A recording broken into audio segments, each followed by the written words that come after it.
اعوذ باللہ من الشیطان الرجیم بسم اللہ الرحمن الرحیم۔ سورہ نجم آیت نمبر 19 سے سبق ہے۔ افرأیتم اللات، بلا تم دیکھو تو لات کو، والعزی اور عزی کو، ومناتا اور منات کو، الثالثۃ الاخری ان کے علاوہ تیسرا، الکم الذکر کیا تمہارے لیے تو بیٹے ہیں، وَلَهُ الْأُنثىٰ اور اس کی بیٹیاں، تِلْکَ اِذًا اس صورت میں تو، قسمۃ یہ تقسیم ہوئی، ضیزیٰ ایک بھونڈی بھیڑنگی، ان ہی الا اسماء یہ سب صرف نام ہی ہیں، سمیتموہا جن کو رکھ لیا تم نے، انتم تم نے، وآباؤکم اور تمہارے آبا و اجداد نے، ما انزل اللہ نہیں اتاری اللہ نے، بہا ان کے بارے میں، من سلطان کوئی سند، ان یتبعون یہ چلتے ہیں، الا الظن صرف اپنے گمان پر، اپنی اٹکل پر، اپنے بے اصل خیالات پر، وما تہوی الانفس اور جو ان کے نفس کی خواہش ہے، وَلَقَدْ جَاءَهُمْ اور پہنچ چکی ان کے پاس، من ربہم ان کے رب کی طرف سے، الہدا سیدھے رستے کی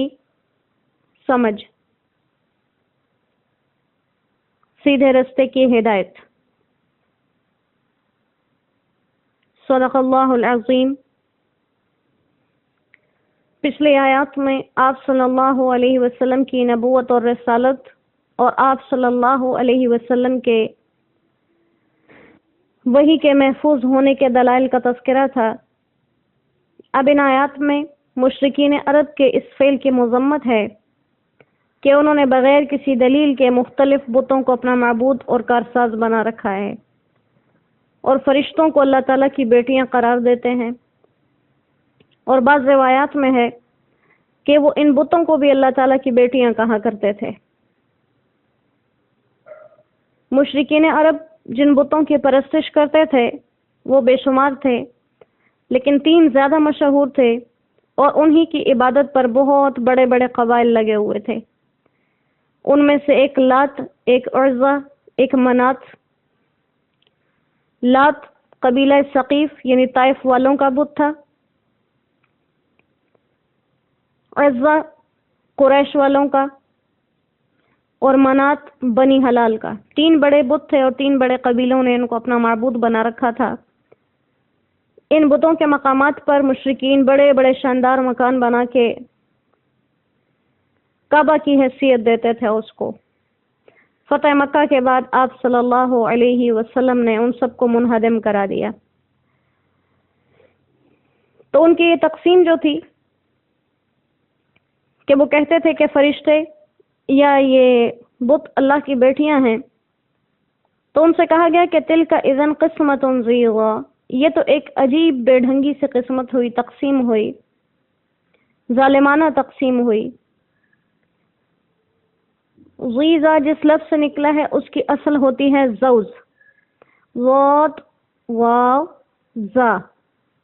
جس کا معنی ہوتا ہے ظلم کرنا اور حق تلفی کرنا۔ اس لیے مطلب ہوا کہ یہ تقسیم ایک ظالمانہ قسم کی تقسیم ہے، انصاف پر مبنی نہیں ہے۔ اور ایسا کیوں ہے؟ کیونکہ دنیا کے دستور میں جیسے آج تک کہ جو دنیا بہت ترقی یافتہ بھی ہو گئی، حالات بہت بدل گئے، پھر بھی دنیا جہاں سے چلی تھی وہیں پر ہے۔ کسی کا ہاں بیٹی پیدا ہو جائے، وہی زمانہ جاہلیت کی طرح آج بھی اداسیاں پھیل جاتی ہیں۔ بیٹیوں کے پیدا ہونے پر بڑے بڑوں کے جگر کانپ جاتے ہیں، اداس ہو جاتے ہیں، خوشی نہیں ہوتی۔ چاہے کوئی کتنا پڑھا لکھا روشن خیال کس قسم کا بھی کیوں نہ ہو۔ وہی حال مشرکین عرب کا تھا کہ جب ان کی بیٹیاں ہوتی تھیں تو جیسے زمانہ جاہلیت میں کچھ لوگ زندہ دفنا دیتے تھے اور طرح طرح کے مظالم کیے جاتے اور ان پہ ذرا بھی خوشی نہیں ہوتی، تو اللہ سبحانہ و تعالیٰ نے کہا کہ تمہاری تقسیم کیسی ظالمانہ ہے، جس چیز کو تم اپنے لیے پسند نہیں کرتے یعنی بیٹی، اسے اللہ کے ساتھ منسوب کر دیا۔ حالانکہ اس کا مطلب یہ نہیں ہے کہ اللہ کے بیٹیاں نہیں ہیں تو بیٹے ہیں، یا اگر بیٹے منسوب کیے جاتے تو اللہ کو پسند آ جاتا۔ لیکن ایک اصول کی طرف اشارہ کیا کہ جو معبود ہو وہ تو عیب سے، نقص سے، کمی سے پاک ہوتا ہے، اور لڑکی جس کو تم کمزور سمجھتے ہو اسے تم نہیں اپناتے اور اسے اللہ کی طرف منسوب کر دیتے ہو، تو یہ تو ایک ظالمانہ تقسیم ہوئی۔ ورنہ بیٹی چاہے دنیا میں کسی کو بھی پسند نہ ہو، اس سے حرج نہیں آتا۔ جب کسی کے ہاں بیٹی پیدا ہوتی ہے تو یہ دیکھا جائے کہ وہ بھیجی کس نے ہے، وہ اللہ نے بھیجی ہے، اور اللہ کو بیٹیوں سے کتنی محبت ہے کہ اپنے سب سے محبوب اور لاڈلے نبی کو بیٹیاں ہی دی، بیٹے دیے واپس لے لیے،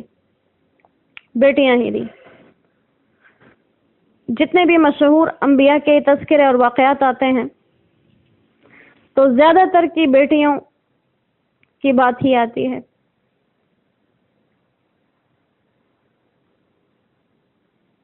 اسی طرح اسلام کی تاریخ کو اٹھا کے دیکھ لیں کہ بیٹیوں نے اور بہنوں نے کیسی قربانیاں دی اور دین کے لیے کیسے اپنے آپ کو قربان کیا، تو یہ دنیا میں کوئی اس کو اچھا سمجھے یا نہ سمجھے، وہ اللہ کے نزدیک بہت پسندیدہ ہیں، اور اللہ کے حبیب فرمایا کرتے تھے، ان کی بات کا مفہوم ہے کہ بیٹیاں انہیں بھی بہت پسند۔ تو لہٰذا یہ ایک مطلقاً بات آ گئی کہ جس چیز کو اپنے لیے ناپسند کرتے ہو اس کو اللہ کے لیے کیسے منسوب کر دیتے ہو۔ یہ تو ایک بہت ہی تمہاری ناکارہ قسم کی تقسیم ہے جو تم نے کر دی۔ اور پھر اللہ سبحانہ و تعالیٰ ان کو کہہ رہے ہیں کہ ایک طرف تم وحی کے سلسلے کو دیکھو کتنا مضبوط اور منظم ہے کہ بھیجنے والا بھی معلوم ہے کہ وہ اللہ ہے، جو لے کر آ رہا ہے اس کی ایک ایک صفت بیان کر دی اللہ نے، اور جس پر آ رہی ہے وہ بھی تمہارے سامنے 40 سال اپنی زندگی گزار چکے۔ اور تم اپنے بتوں کی حقیقت کو دیکھ لو، جن کے نہ حسب نسب کا پتہ ہے، جن کے نہ اللہ کی جانب سے بھیجے جانے پر کوئی دلیل موجود ہے، تمہیں خود دلیلیں بنانی پڑ رہی ہیں، اور اللہ اپنے نبی کی وحی کو خود دلیل سے ثابت کر رہے ہیں۔ اللہ اپنے نبی کو نبی ثابت کر رہے ہیں اور تم اپنے رب کو رب ثابت کرنے پہ تلے ہو۔ رب تو وہ ہوتا ہے جو دلائل سے نہ ثابت کیا جائے، جو بنا دلیل کے سمجھ میں آ جائے۔ تو تم کیسے اپنے ان مٹی سے بنائے ہوئے، پتھر سے بنائے ہوئے، گارے سے بنائے ہوئے رب کو رب مان کر اور کہتے ہو یہ اس رب جیسا ہے؟ نہیں، ان ہی الا اسماء سمیتموہا، صرف نام کے ہی رب ہیں یہ، اور یہ ایسے رب کے ناموں والے بت تمہارے، ایسے نہیں کہ جس دن سے دنیا بنی یہ بنی، یہ صرف تمہارے اور تمہارے آباء و اجداد تک محدود ہیں۔ تمہارے آباء و اجداد کے دور میں تھے، پھر تم نے تبدیل کر دیے، تمہارے بعد تمہاری اولادیں تبدیل کر دیں گی، پہلے ایک تھا، پھر 2 ہوئے، پھر 3، پھر اس سے کرتے کرتے ہزاروں تک پہنچ گئے۔ تو یہ سلسلے بڑھیں گے، اور وہ رب جو خدا ہے وہ ازل سے تنہا ہے، وہ ابد تک تنہا ہے، لا شریک لہ ولا مشارک لہ، نہ اس کا کوئی شریک ہے، نہ اس نے کسی کو اپنا شریک بنا رکھا ہے، ہر طرح کی شرکت سے پاک ہے، کوئی چاہ کر اس کے ساتھ شریک نہیں بن سکتا، وہ اپنے کاموں میں اتنا کمزور نہیں کہ کسی کو بول کے اپنا شریک بنائے۔ ما انزل اللہ بہا من سلطان، اللہ نے تو تمہارے ان بتوں کی کوئی سند نہیں اتاری، اور اپنے نبی کے نبی ہونے کے لیے وہ سند پر سند دے رہا ہے، وہ وحی کی سند دے رہا ہے، وہ جبریل امین کی صفات بیان کر رہا ہے، وہ سدرۃ المنتہا تک لے کر جانے کے قصے سنا رہا ہے، وہ سدرۃ المنتہا کے بعد کیا دیکھا، لقد رأى من آیات ربہ الکبریٰ، اللہ نے بیان ہی نہیں کیا، کیا دیکھا، کیا کچھ دیکھ کے آ گئے۔ وہ تو ایسی شان والے نبی، ایک تمہارے یہ بت جن کے تم نے نام رکھے ہوئے ہیں، اور یہ کیا ہے، یہ بت کیا ہے، یہ تمہاری خواہشات نفس ہے۔ یہ بت جو مٹی کا بنا نظر آ رہا ہے، گارے کا بنا نظر آ رہا ہے، اصل میں اس مٹی اور گارے کا نہیں ہے، یہ تمہاری خواہشات نفس کا بت ہے جس کو تم پوجتے ہو، اسے شکل و صورت میں سامنے لا دیا۔ جیسے ابراہیم علیہ السلام کے واقعہ میں یہ بات آتی ہے، ابراہیم علیہ السلام جب بتوں کو دیکھتے تھے کہ ان کے کھانے پینے کی چیزوں پر مکھیاں بیٹھ جاتی، ان کے کھانے پینے کی چیزیں چوہے لے جاتے،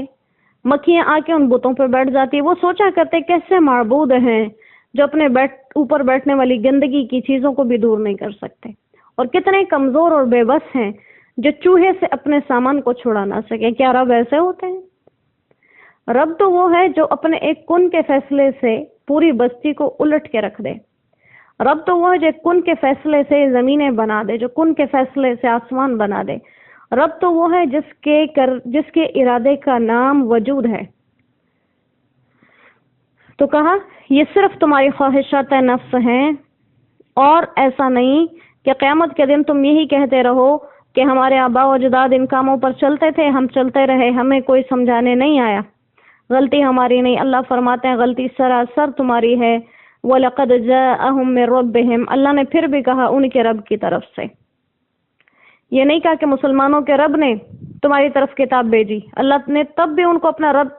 ہونا ثابت کیا کہ چاہے تم مجھے مانو یا نہ مانو، رب تمہارا میں ہی ہوں۔